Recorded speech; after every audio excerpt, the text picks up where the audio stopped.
This is VOA News. I'm Joe Ramsey.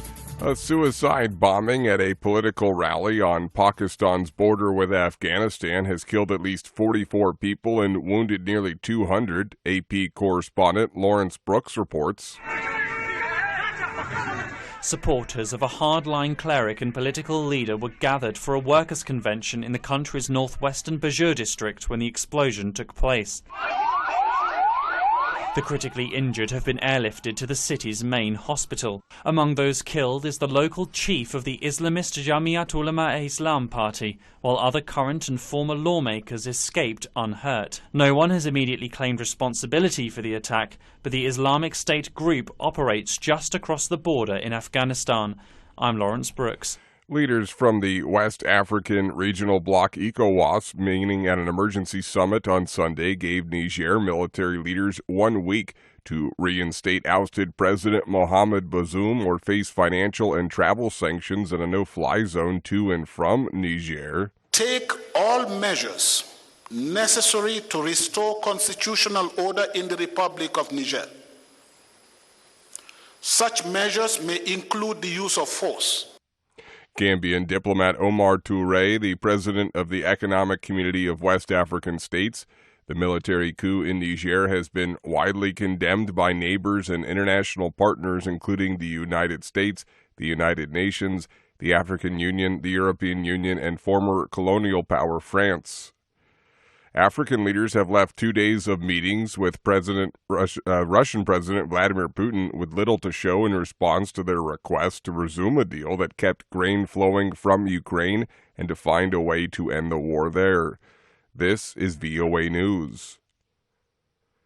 Russia's defense ministry said it brought down 3 Ukrainian drones early on Sunday that had been trying to attack Moscow. Reuters correspondent Lauren Anthony reports. Moscow's mayor said nobody was hurt and there was only minor damage to the front of 2 office buildings in the Moskva city business district. The defense ministry said 2 drones had crashed after being brought down using radio electronic equipment, and air defenses had shot down 1 more. Russian media reported that one of the buildings damaged was home to 3 Russian government ministries, as well as residential apartments.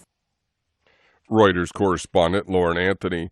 Kenyan President William Ruto said Sunday he would not negotiate about the safety of our country with his rival after agreeing to dialogue to end violent protest against his government. Both sides announced on Saturday that they would join a committee to resolve their differences following a sustained campaign of opposition-led street demonstrations that left at least 20 people dead. Opposition leader Raila Odinga has staged 9 days of protests since March against what he says is an illegitimate government responsible for an economic crisis hurting the poor. One of East Africa's most stable democracies, the unrest has provoked alarm at home and abroad and spurred calls for mediation to end the standoff. The films Barbie and Oppenheimer continue to have big appeal with moviegoers. AP correspondent Margie Zarletta reports. I don't have anything big planned, just a giant blowout party with all the Barbies and planned choreography and a bespoke song. You should stop by. So cool. It continues to be the summer of Barbenheimer at the box office. Barbie is still the top draw in its 2nd week of release. It earned a massive $93 million domestically, according to industry figures.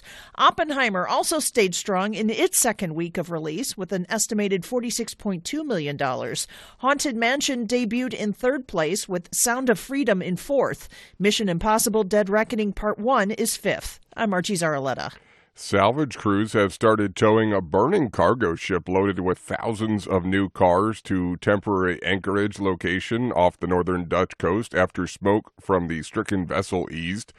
On Saturday night, the Dutch Ministry of Infrastructure and Water Management had said it was unlikely to be moved because of a southeasterly wind blowing smoke from the days-old fire over tugboats, but that changed Sunday. The ship is being slowly towed by 2 tugs to a temporary anchor point north of a pair of Dutch islands. Find more on our website, including the podcasts Flashpoint Ukraine and Flashpoint Iran at voanews.com.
Thank you for watching.